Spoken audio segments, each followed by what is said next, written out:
What if I told you that one of the most serious end-time warnings in Scripture is no longer just a theological idea, but is now being openly discussed by powerful institutions as a solution to society's collapse? That's what I'm going to be talking about in this video. But before I do that, if this ministry has helped you understand Bible prophecy more clearly, you can support this work through the donate link in the video description.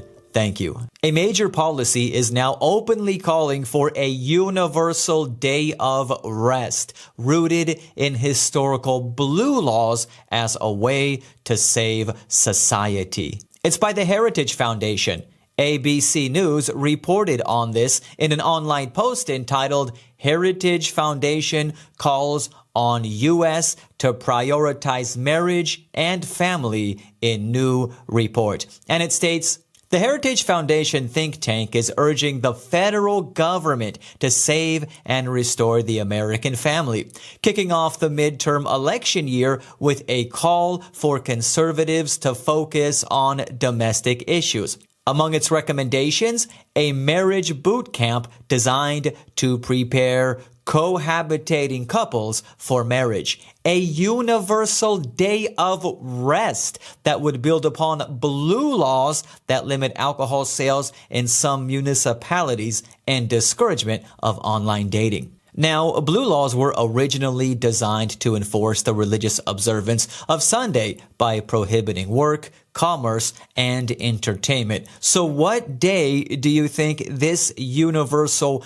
rest day that the Heritage Foundation is promoting is going to be? Of course, it's going to be Sunday. Not to mention that would be convenient for most people since they're already used to not working on Sunday, and most Christians go to church on Sunday as well. And the Heritage Foundation is no joke. It has shaped conservative policy for decades, ever since the Reagan era. So when it recommends something, pay attention, because ideas like this can move from paper to policy faster than you think. And the Heritage Foundation suggesting that the federal government establish a universal day of rest sounds like something straight from the book of Revelation. Revelation chapter 13 talks about two global powers that will unite to form something called the image of the beast that will in turn enforce the mark of the beast, and all who accept it will be eternally lost. And Revelation chapter 14 reveals something very important about the mark of the beast, something that most Christians miss, something that ties right into the Heritage Foundation's call for a universal day of rest. Because contrary to popular belief that the mark of the beast is going to be a physical mark, tattoo, or RFID implant, Revelation chapter 14 verse 9 states, if anyone worships the beast and his image and receives his mark on his forehead or on his hand. Did you catch that? The mark of the beast is over worship. So technology is not the mark of the beast, even though it may be used to track people and enforce the mark of the beast in the last days. But ultimately, the mark of the beast is over worship. And that just makes perfect sense, because what has the devil really wanted since the beginning of his rebellion against God?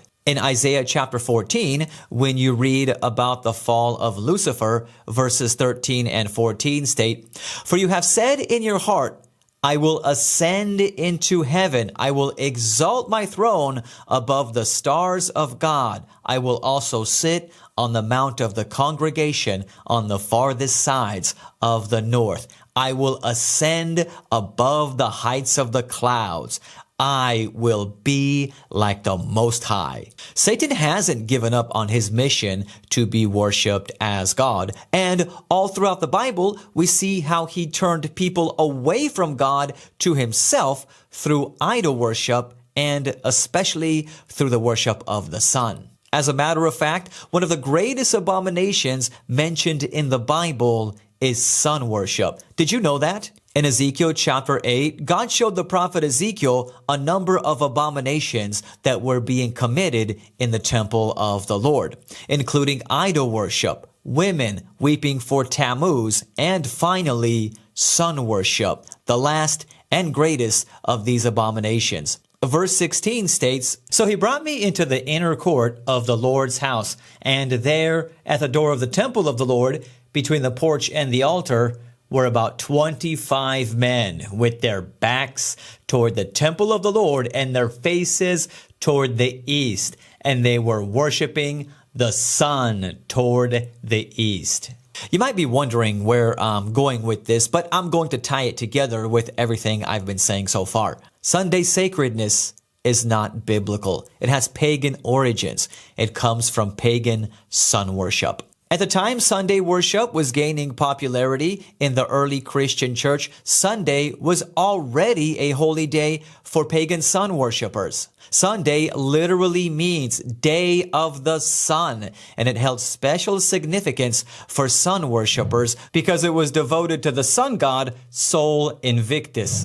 Many Christian scholars are aware of this. For example, Dr. Edward T. Hiscox, author of the Baptist Manual, said, "There was and is a commandment to keep holy the Sabbath day. But that Sabbath day was not Sunday. There is no scriptural evidence of the change of the Sabbath institution from the seventh to the first day of the week." Of course, I quite well know that Sunday did come into use in early Christian history, but what a pity that it comes branded with the mark of paganism and christened with the name of the sun god, then adopted and sanctified by the papal apostasy and bequeathed as a sacred legacy to Protestantism. He said a lot there. Basically, he affirmed that Scripture never condones the change of the Sabbath from Saturday to Sunday, and that even though Christians began keeping Sunday holy after the Apostles' time, it has pagan origins. And oh, by the way, the Roman Catholic Church openly admits to changing the Sabbath to Sunday and claims it is a mark of their authority. C.F. Thomas wrote, "Of course the Catholic Church claims that the change was her act, and the act is a mark of her ecclesiastical power and authority in religious matters." And Our Sunday Visitor, a Catholic publication, states, "Protestants accept Sunday rather than Saturday as the day for public worship after the Catholic Church made the change. In observing Sunday, they are accepting the authority of the spokesman for the church, the Pope." By the way, there's a lot more details to how the Sabbath was changed from Saturday to Sunday that I'm not going to get into in this video because I already did an in-depth video on that. If you want to watch it, just wait until the end of this video and I'll link it in the end screen. So the Sabbath has been changed from Saturday to Sunday. And since the Sabbath is a religious holy day of rest and worship, changing it to another day redirects worship from God to the power that changed it, which is the papacy. And honoring Sunday, especially if someone knows better, is modern day idolatry. Now, I do think it's different if someone doesn't know the history of the Sabbath and is sincerely trying to worship God to the best of their knowledge. God isn't going to hold their ignorance against them. But once you know and you still choose to honor Sunday instead of the biblical Sabbath, you are exalting human tradition above Scripture, and that tradition becomes your idol. And according to Bible prophecy, it's not going to stop at Sunday rest laws. Sunday worship is going to be enforced by law. Revelation chapter 13, verses 16 through 17 tells us, "He calls us all, both small and great, rich and poor, free and slave, to receive a mark on their right hand or on their foreheads, and that no one may buy or sell except one who has the mark." The suggestion by the Heritage Foundation to establish a universal day of rest is a step toward the fulfillment of this prophecy. And we already see something like this in parts of the world today, including Germany and Poland, where I live, where major retailers are closed on Sunday because of Sunday closing laws. Now, this is not the mark of the beast yet, but it is a step in that direction.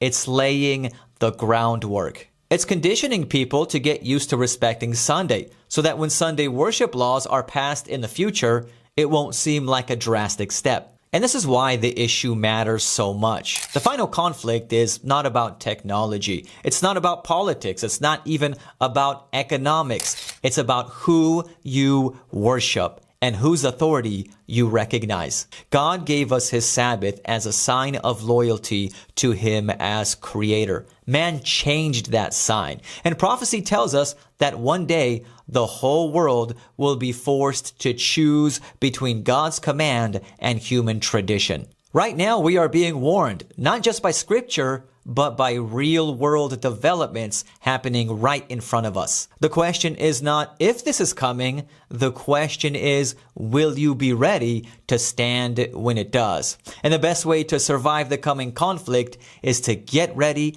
and stay ready. So with that being said, will you take a stand for God, surrender your life to Jesus, and keep his Sabbath holy?